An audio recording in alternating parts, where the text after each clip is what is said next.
बड़ी खबर इस वक्त हमास के ठिकानों पर आईडीएफ की एयर स्ट्राइक हुई है। गाजा के अल नुसरत कैंप पर दागी गई है मिसाइल। आईडीएफ के हमले में कई हमास लड़ाकों की मौत की भी खबर है।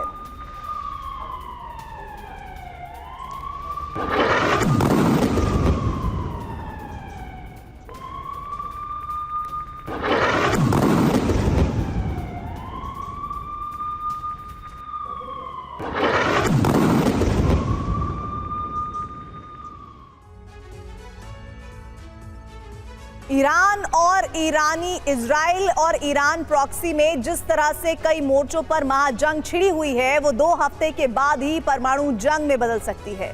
अमेरिका ने अपनी पहली बार आधिकारिक तौर पर इस बात का ऐलान किया है कि ईरान परमाणु बम बनाने से सिर्फ 2 सप्ताह दूर है। मतलब ये दिन 15 दिन के अंदर ईरान परमाणु परीक्षण कर सकता है। तारीख और तमाम जानकारियां भी सामने आई। अमेरिका की रिपोर्ट जैसे ही सामने आती है, ईरानी प्रॉक्सी के फैसले बुलंद हो जाते हैं और हूती के साथ साथ हिजबुल्लाह ने भी लगातार दूसरे दिन इजराइल की धरती पर ड्रोन और रॉकेट दागकर जलजला ला दिया।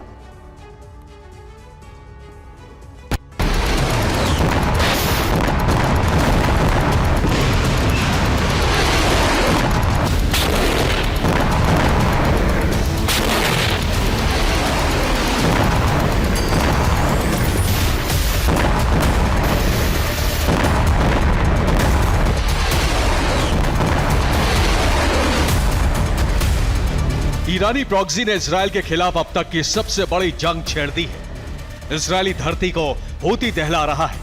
इजरायली शहरों और सैन्य ठिकानों को हिजबुल्लाह जला रहा है। अब इस जंग में रूस और ईरान की डायरेक्ट एंट्री हो गई है। ऐसे में यह जंग किसी भी वक्त एटमी जंग में बदल सकती है।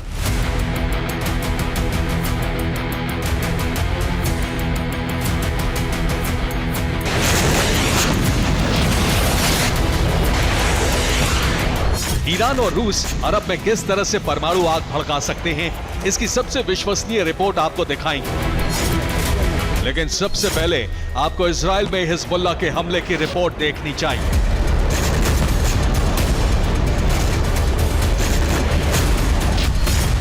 हिजबुल्लाह ने लगातार दूसरे दिन इजरायली धरती पर विस्फोट किया। हिजबुल्लाह ने कुछ ही घंटे के अंदर 16 बारूदी ऑपरेशन को अंजाम देकर इजराइल को बड़ा जख्म दे दिया। हिजबुल्लाह के लड़ाकों ने सिर्फ उत्तरी इजराइल में ही 65 से ज्यादा रॉकेट दागे। दक्षिणी इजराइल में 50 से ज्यादा रॉकेट से धमाके किए गए और इसी के साथ इजराइल में अब तक का सबसे बड़ा जलजला आ गया।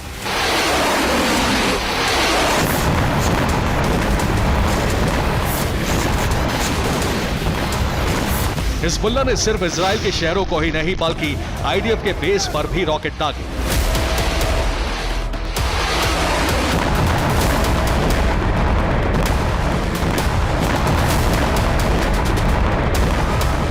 हिजबुल्लाह के हमले में इजरायली सेना को बड़ा नुकसान पहुंचा है।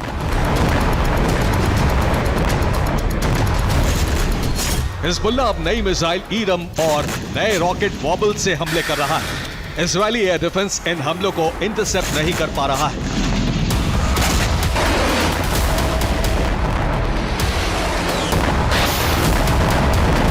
रफ चोबा हिल्स में हिजबुल्लाह ने वॉबल ड्रोन से ही इजरायली बेस को दहला दिया।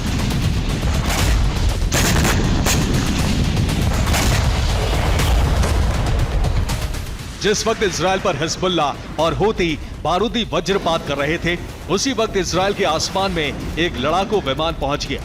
इसके बाद पूरे इजराइल में हड़कंप मच गया। ये लड़ाकू विमान किसका था, इस बात की जानकारी अब तक सामने नहीं आ सकी।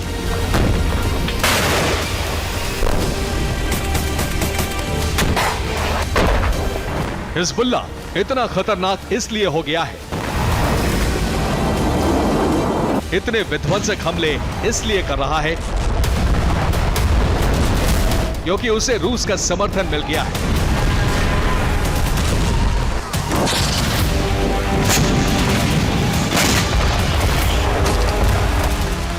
क्योंकि हिजबुल्लाह का गॉडफादर यानी ईरान परमाणु संपन्न होने जा रहा है। इस बात का खुलासा खुद अमेरिका के विदेश मंत्री एंटनी ब्लिंकन ने किया है।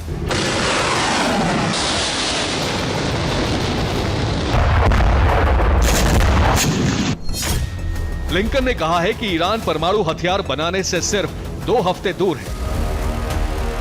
ब्लिंकन ने यह सार्वजनिक घोषणा तब की जब अमेरिकी इंटेलिजेंस को ईरान के परमाणु प्रोग्राम के बारे में पुख्ता जानकारी मिली। जाहिर है, अगर ईरान परमाणु परीक्षण करने में कामयाब रहा तो अरब में भड़की ये चिंगारी परमाणु युद्ध में बदल जाएगी।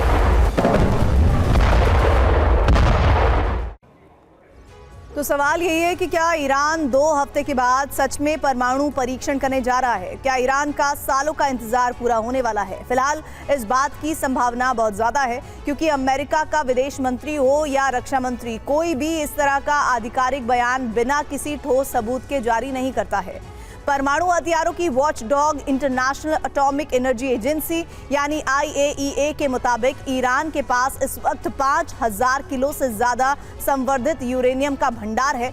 रक्षा विशेषज्ञों के मुताबिक एक मीडियम रेंज का एटमी बम बनाने के लिए करीब 50 किलो संवर्धित यूरेनियम की जरूरत पड़ती है, और इस लिहाज से अगर देखा जाए तो ईरान के पास करीब 100 परमाणु बम बनाने की क्षमता है। एक रिपोर्ट के मुताबिक ईरान सिर्फ 3 हफ्तों के अंदर 5 परमाणु हथियार बना सकता है। ईरान का यही वो एटॉमिक तैयारी कही जा रही है जिससे अमेरिका और इजराइल दोनों डरे हुए हैं।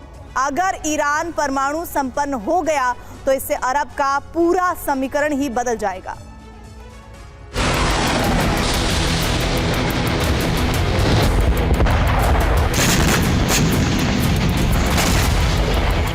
ईरान परमाणु बम बनाने की दहलीज पर खड़ा है। यही वजह है कि हिजबुल्लाह के हौसले बुलंद हो गए हैं। हिजबुल्लाह इसलिए भी विस्फोटक हो गया है क्योंकि रूस ने हूती के साथ साथ उसे भी हथियारों का जखीरा दे दिया है। इस बात का संकेत तब मिला जब रूस के विदेश मंत्री सर्गेई लावरोव ने कहा, हूती और हिजबुल्लाह के हमले और ईरान की परमाणु गतिविधि से अमेरिका और इजराइल दोनों भड़क गए हैं। इजरायली सेना भी हिजबुल्लाह पर विध्वंसक हमले कर रही है। इजरायली सेना अब हिजबुल्लाह के हथियार गोदामों को तबाह कर रही है।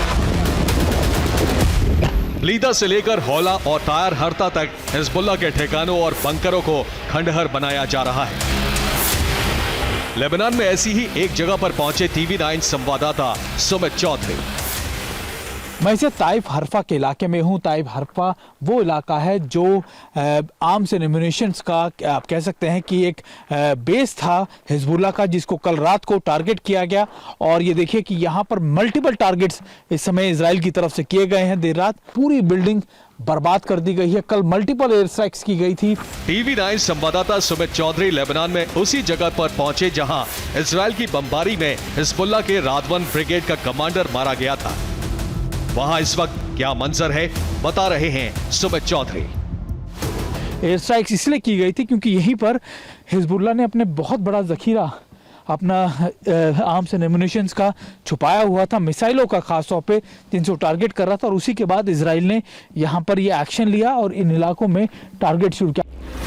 लेबनान के तायर हरता में न सिर्फ हिजबुल्लाह का ठिकाना तहस नहस हो गया, बल्कि 12 घर भी खंडहर बन गए। इस वक्त करीब 500 मीटर के इलाके में तबाही का मंजर है।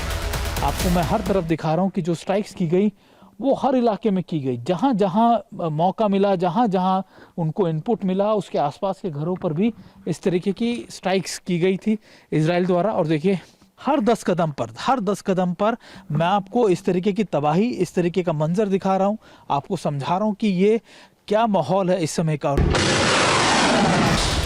अरब युद्ध को लेकर IDF ने बयान जारी कर कहा है कि इजराइल इस वक्त एक साथ कई मोर्चों पर युद्ध लड़ रहा है। लेकिन अब अरब में परमाणु विस्फोट का खतरा मंडराने लगा है। अगर ईरान ने परमाणु बम बना लिया तो एक झटके में अरब के सारे समीकरण बदल जाएंगे। इजराइल पर परमाणु हमले का खतरा बढ़ जाएगा। Bureau report, TV9 Bharatvarsh.